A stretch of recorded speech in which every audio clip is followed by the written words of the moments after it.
Unacademy. Let's crack it. नमस्कार दोस्तों, pathfinder पर आप सभी का स्वागत है। मेरा नाम निधि है। दोस्तों, बिल्किस बानो रेप केस, इस केस के बारे में हम सभी वाकिफ हैं। इस केस में रेमिशन दिया गया था 11 कन्विक्ट्स को 2022 में, जिस संबंध में ऑनरेबल सुप्रीम कोर्ट ने अपना वर्डिक्ट दे दिया है और ये कहा गया है कि गुजरात सरकार द्वारा रेमिशन जो दिया गया इनको, रेमिशन का मतलब होता है जो सजा का समय है उसको घटा दिया जाता है। तो जो रेमिशन दिया गया है ये अब्यूज ऑफ पावर में आएगा और इस ऑर्डर को पाने के लिए फ्रॉड किया गया है कोर्ट के साथ। साथ ही ये भी निर्देश दिए गए हैं कि 11 रेपिस्ट जो हैं उनको वापस जेल भेजा जाएगा। उनको इस सब के लिए, मतलब जेल वापस जाने के लिए कुछ हफ्तों का समय दिया गया है। क्या है पूरी न्यूज़, क्या इसमें कहा गया है, रेमिशन को लेकर क्या कानून है भारत में, इन सब चीज़ों के बारे में डिटेल में बात करते हैं। चलिए शुरुआत करते हैं विद दी न्यूज़।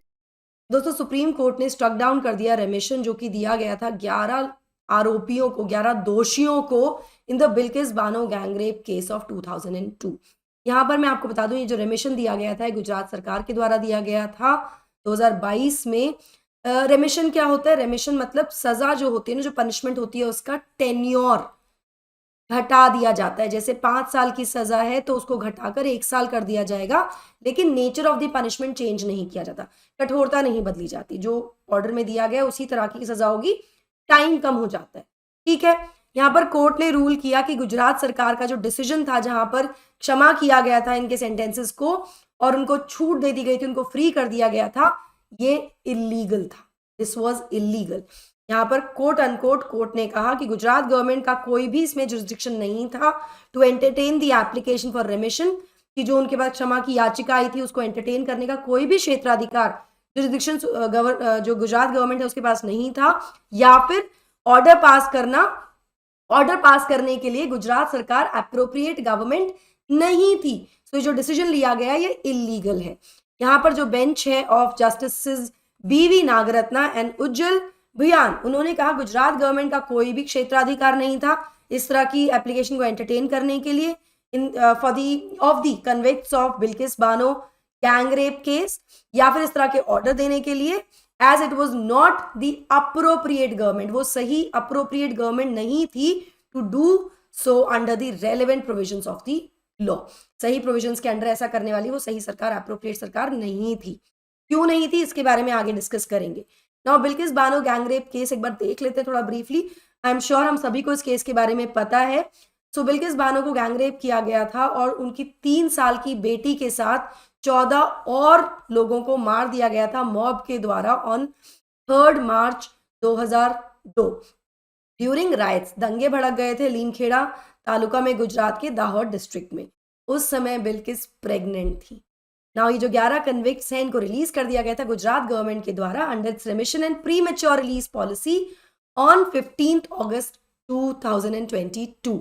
यहाँ पर मैं आपको याद दिला दूं कि 2022 में आज़ादी के अमृत महोत्सव के चलते कुछ कन्विक्ट्स को रिलीज किया गया था प्री मैच्योरली, जिसके अंतर्गत ये 11 कन्विक्ट्स भी रिलीज किए गए थे गुजरात सरकार के द्वारा, जिसके बाद ये याचिका सुप्रीम कोर्ट पहुंची और अब इसका डिसीजन आया है।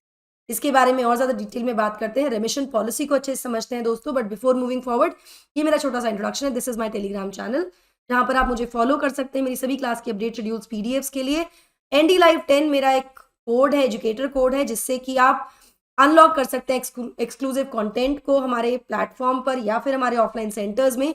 इसी के साथ फ्लैट 35% तक का डिस्काउंट आपको मिल जाएगा अपने सब्सक्रिप्शंस पर विद माय कोड NDLive10।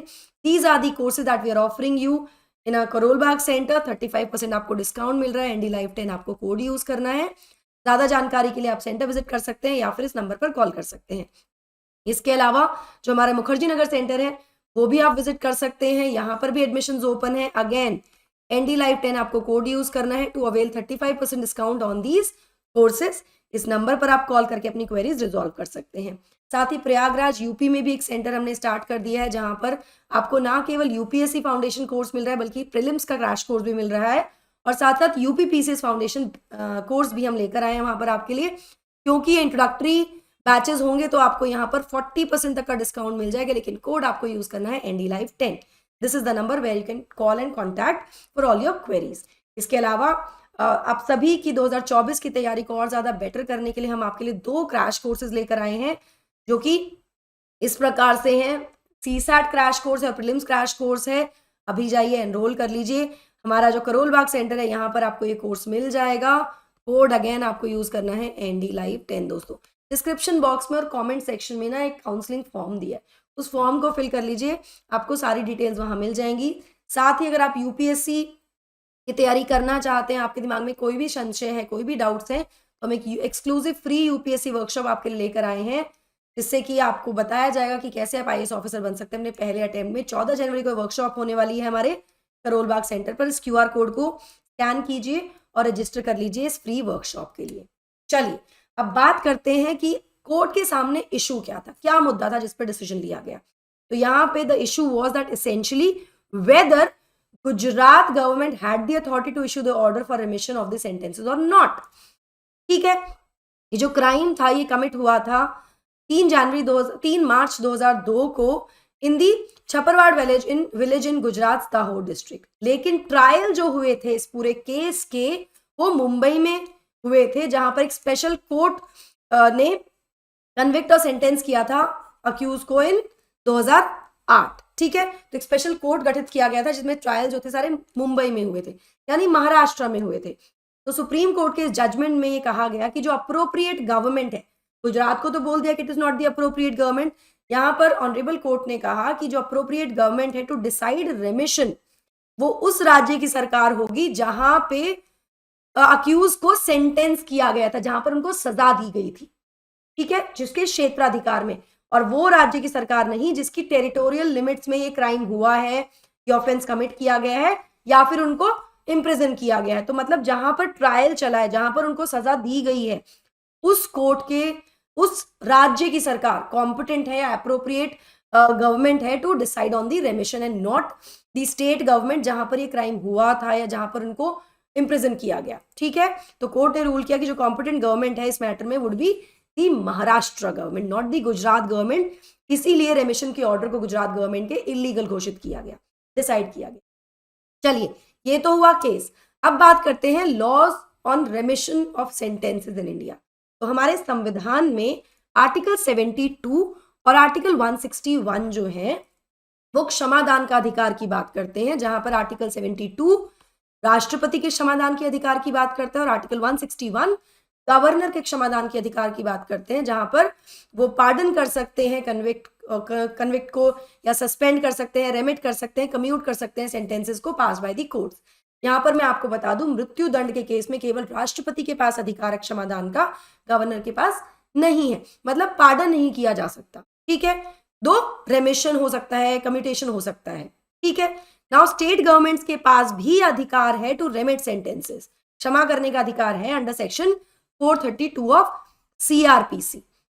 ठीक है, बिकॉज प्रिजन जो है वो स्टेट सब्जेक्ट में आते हैं, स्टेट लिस्ट का सब्जेक्ट है। ऑलराइट, अब CRPC अब जल्दी ही बदलने वाला है, तो CRPC की जगह क्या आने वाला है मुझे कमेंट सेक्शन में जरूर बताइएगा दोस्तों। हमारा जो पूरा IPC CRPC ये सब बदलने वाले हैं ना, उसके CRPC की जगह क्या आने वाला है कमेंट सेक्शन में लिख के बताइए। चलिए, यहाँ पर 432 जो है वो रेमिशन की बात करता है, राज्य को अधिकार देता है। वहीं आर्टिकल सेक्शन 433A जो है CRPC का, वो कुछ रिस्ट्रिक्शंस भी ऐड करता है इन पावर्स पर रेमिशन की, क्षमा की।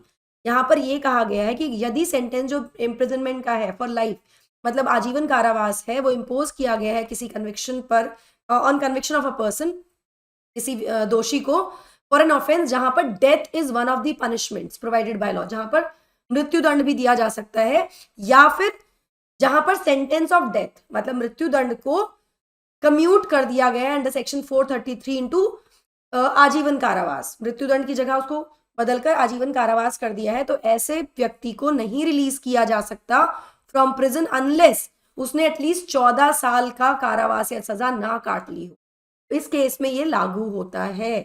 ठीक है, what are the grounds of remission, किन आधारों पर क्षमादान दिया जाता है, मतलब जो टेन्योर है, जो टर्म है सेंटेंस का, उसको घटाया जा सकता है।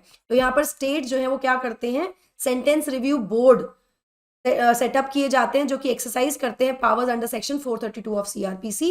सुप्रीम कोर्ट ने कहा कि स्टेट ये जो पावर है रेमिशन की, उसको आर्बिट्रली मन मर्जी से नहीं एक्सरसाइज कर सकते और उनको एक प्रोसेस फॉलो करना होगा, ड्यू प्रोसेस फॉलो करना होगा, जहां पॉलिसी जो है वो अलग अलग राज्य में अलग अलग हो सकती है because it is a stateless subject, लेकिन जो ग्राउंड ऑफ रेमिशन है वो ब्रॉडली सेम ही होते हैं जो कंसिडर किए जाते हैं by the board of the board, आदि सेम ग्राउंड्स लगभग सेम रहते हैं। ठीक है, जो फैक्टर्स हैं जिनको कंसिडर किया गया while making a decision on granting remission are seriousness of the crime, कितना सीरियस क्राइम है, स्टेटस क्या है को अक्यूज का, और कंडक्ट कैसा है जो दोषी है उसका जेल में। तो ये मेजरली वो फैक्टर्स है जिनको कंसिडर किया जाता है बोर्ड के द्वारा। इसके अलावा Laxman Naskar versus union of India 2000 का केस है जहां पर ऑनरेबल सुप्रीम कोर्ट ने 5 ग्राउंड्स दिए थे जहां पर रेमिशन को कंसिडर किया जाएगा इन आधारों पर। What are the 5 grounds? Whether the offense is an individual act of crime that does not affect the society, जो offense है वो एक इंडिविजुअल एक्ट ऑफ क्राइम है और वो सोसाइटी को अफेक्ट नहीं करती, किसी एक व्यक्ति को अफेक्ट करती है। Whether there is a chance of the crime being repeated in the future, क्या क्राइम दोबारा हो सकता है फ्यूचर में। Whether the convict has lost the potentiality to commit the crime, क्या अब जो कन्विक्ट है, जो आरोपी है, दोषी है, वो दोबारा ऐसा क्राइम नहीं कर सकता, उसके अंदर वो पोटेंशियल नहीं बचा है। Whether any purpose is being served in keeping the convict in the prison, क्या कोई पर्पस सॉल्व हो रहा है अगर हम उस दोषी को प्रिजन में रख रहे हैं उसके मतलब उसके सजा के तौर पर। Socio economic conditions of the convicts family, और जो भी कन्विक्ट है उसकी फैमिली की सोशियो इकोनॉमिक कंडीशन कैसी है, इन 5 फैक्टर्स को भी कंसिडर किया जाता है as grounds on which remission is considered. यहाँ पर मैं आपको बता दूं, जैसे कि मैंने आपको बताया अभी पहले, जो सेक्शन 430 का ए है सीआरपीसी का, वो कहता है कन्विक्ट्स जो कि लाइफ सेंटेंस सर्व कर रहे हैं उनको रेमिशन तभी मिल सकता है जब उन्होंने मिनिमम 14 साल की सजा काट ली। ठीक है, तो this was about रेमिशन and this was about the recent verdict, या कह सकते हैं फाइनल वर्डिक्ट, जहां पर जो 11 आरोपी हैं उनको वापस जेल भेजा जाएगा अपनी सजा पूरी करने। चलिए दोस्तों, डेमो क्लासेस आप अवेल कर सकते हैं हमारे सेंटर्स पर with my code ND live 10, जो आपको काउंसलिंग फॉर्म में फिल करना है। उसके अलावा बहुत सारे फीचर्स हैं हमारे ऑफलाइन सेंटर्स के, ये सारे फीचर्स आपको दिख जाएंगे। That will be all from my side. I hope you like the session. Do not forget to like, share and subscribe to the channel and also hit the bell icon so that you get notifications about the latest update. Thank you so much. God bless. Take care. Bye.